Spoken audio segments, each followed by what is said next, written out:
Cuba Información.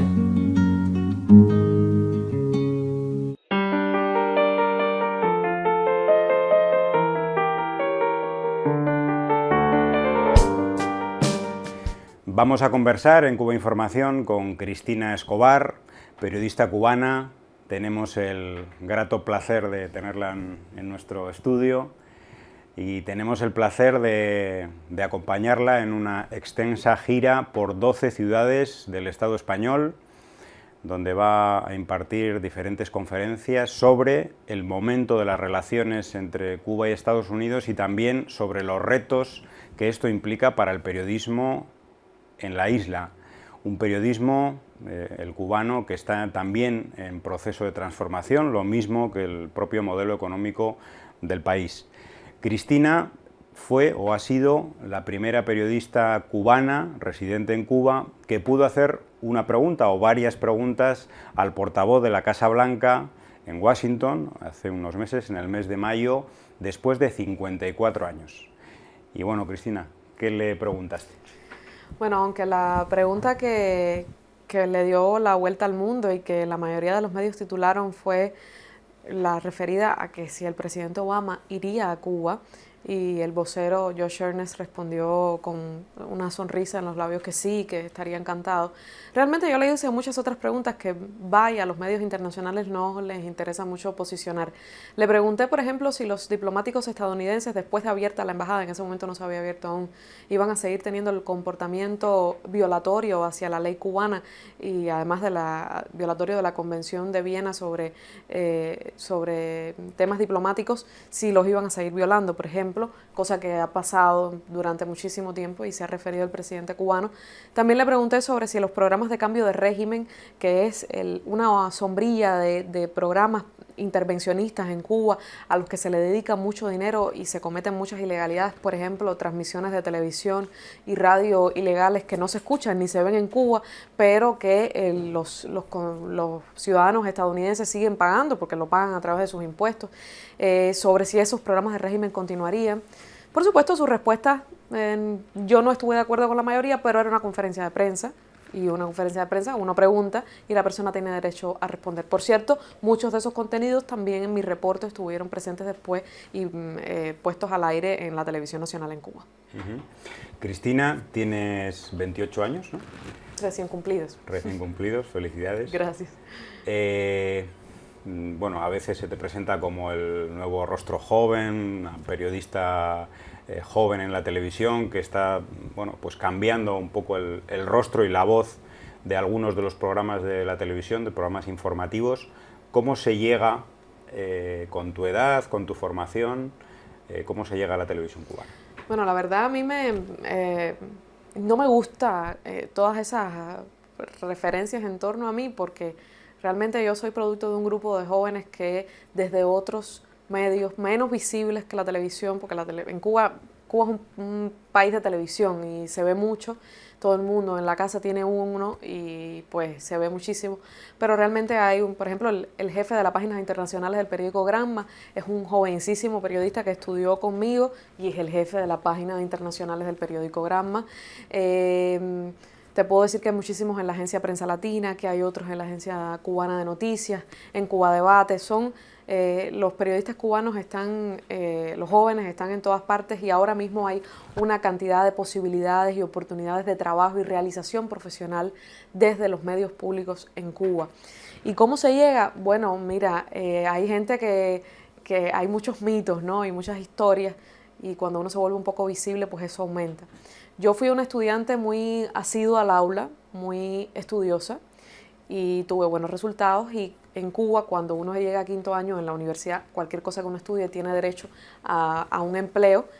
Siempre nadie se gradúa y se queda sin empleo y si has tenido buenos resultados pues tienes la opción de elegir a dónde te vas y yo elegí la televisión porque yo sabía que quería estar en el periodismo en Cuba y tenía que hacerlo, sentí que quería hacerlo desde el medio que más lejos llega y que más lejos el mensaje puede calar en la gente y por eso me fui a la televisión y al llegar a la televisión había una brecha generacional importante y también no hay muchos jóvenes, ¿sabes? Manzaneda, que les interesen los temas políticos. La gran mayoría de los jóvenes se van a otros temas, a los temas deportivos, a los temas culturales, pero ahora hay un número creciente de jóvenes como yo que le agradan los temas políticos, se sienten con la posibilidad de realizarse, de desarrollar sus potencialidades profesionales en los temas políticos, ya sean nacionales o que tienen que ver con las relaciones internacionales, y por eso cada vez más jóvenes se dedican a eso. Y yo pude hacer muchas cosas rápido. Tuve mucha confianza de mucha gente que me pusieron en las posiciones más increíbles que tú te puedes imaginar, siendo incluso más joven de lo que soy ahora y con muchísima responsabilidad, y también ya con la preparación que uno traía, porque las oportunidades se dan pero se aprovechan también, y yo tuve la suerte de tenerlas y también de tener la preparación para poderlas aprovechar. Se habla mucho de los cambios económicos en Cuba, también hay una serie de cambios, de transformaciones en la prensa o en el modelo de prensa de Cuba. ¿Cuáles serían, a tu juicio, los cambios en el futuro próximo que se pueden prever en la prensa cubana o en los medios de comunicación en general de la isla para los próximos años? Bueno, para empezar, hay un crecimiento exponencial y diversificado de los medios públicos cubanos en Internet. Es decir, sitios web más poderosos, lo que pueden ser periódicos que se convierten más en multimedia, es decir, que tienen contenidos audiovisuales también, que comienzan a asimilar dentro de la dinámica de producción informativa comentarios en los sitios. Por ejemplo, el periódico Granma está haciendo un ejercicio amplísimo de también reflejar los comentarios de los lectores, lo cual permite que sea mucho más retroactivo el tema.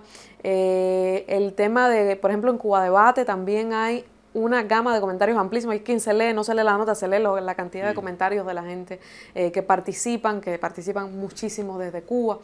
Eso por un lado. Otro tema que se ha estado debatiendo incluso con los periodistas, y nosotros hemos sido parte de ese debate, son las nuevas formas de gestión también que pueden darse dentro de los medios, que significan medios y directores de medios más autónomos, más independientes, uno para manejar lo que tiene que ver con el financiamiento y decidir dónde se pone el dinero en un momento determinado, y también para decidir sobre los contenidos. Los directores de medios en Cuba ganan cada vez más independencia en los contenidos que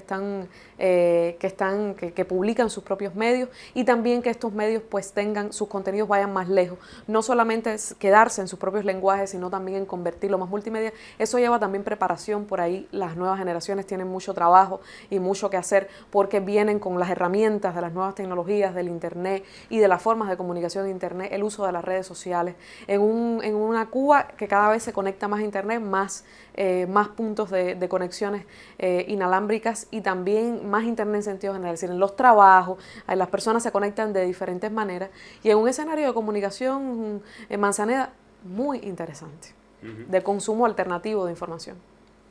Tú me comentabas que la prensa cubana, la prensa plana y también la prensa digital, incluso la propia televisión, hay espacios para ello, se ha convertido en una especie de buzón de quejas ciudadanas, ¿no? Sí, la gente tiene mucha confianza en los medios, ¿no? Es decir, yo creo que independientemente de que de la crisis que puede haber en los medios cubanos, que se está enfrentando, y los periodistas lo debatimos todo el tiempo a camisa quitada sobre lo que hay que hacer para que la prensa cubana sea mejor, la gente sí confía en los medios para resolver sus problemas más inmediatos. Es decir, como un gestor de determinada injusticia inmediata que puede sentir una persona, un usuario, un ciudadano hacia una institución, pues acude a los medios porque siente que la visibilidad que le da a los medios, las capacidades de gestión que tienen los medios para que las instituciones pues resuelvan el tema o pongan los ojos encima de esa injusticia, pues les da una certeza. Por ejemplo, uno está en un lugar que funciona mal y dice, ojalá viniera la televisión aquí, o vamos a escribirle al periódico Granma porque eso va a estar en las cartas a la dirección del viernes, y ahí es que se va a resolver, porque entonces las instituciones lanzan la mirada, y muchas cosas que no se publican y se gestionan desde los propios medios. Yo creo que eso tiene un trasfondo más complicado. Creo que deben haber formas en que la ciudadanía debe procesar esas quejas, que no tiene por qué ser exactamente la prensa, pero la prensa está presente, y está presente no solamente como testigos de todos esos problemas de los que se queja la gente, porque luego eso se convierte en reportajes de profundidad, en periodismo de investigación, que termina también poniendo los ojos, y eso es fuente. Es decir, esa es la fuente que tú estás matando dos pájaros de un tiro. Uno, resolviéndole el problema a la gente, o a veces no, o a veces sencillamente se hacen unos análisis a final de año que dice, tantas instituciones respondieron, tantas instituciones no respondieron. Es decir, transparenta los procesos de respuesta a los ciudadanos sobre determinados problemas. Y la gente sigue confiando en la prensa y de alguna manera la prensa también se ha enganchado de eso para tener más audiencia, más lectores y también para recuperar cada vez más la credibilidad y la confianza de la gente. Cristina, tú trabajas también para Telesur, tienes un programa de entrevistas en idioma inglés. Telesur comienza su emisión en Cuba, es decir, se ve en Cuba desde hace un tiempo y de alguna manera significa también una pequeña revolución, ¿no?, para la audiencia cubana, que ve un canal no estrictamente cubano, aunque con una participación alta de Cuba. ¿Qué ha significado la entrada de Telesur en las casas de Para Cuba? empezar, una reivindicación, porque como tú lo decías, Cuba ha participado en Telesur, los profesionales cubanos han participado en la creación de Telesur y digamos que en estos momentos es en América Latina la propuesta alternativa audiovisual y multimedial más importante que hay desde un lenguaje y desde contenidos emancipatorios, independientes, soberanos de los grandes poderes, de los poderes fácticos que hay en América. Yo te estoy incluyendo todo el continente, te estoy incluyendo Estados Unidos. Telesur empezaba a ser, en algún momento alguien dijo, no, una alternativa como un CNN en español, pero CNN en español está en Atlanta y está pensado desde los poderes fácticos que están en Estados Unidos. Y Telesur venía a ser no solamente un medio que ofreciera visiones de América Latina más realistas, visiones de América Latina más profundas, menos estereotipadas. Yo creo que es más profundo que eso. Porque eso, los noticieros, tú sabes eso, los noticieros y los contenidos periodísticos son muy efímeros.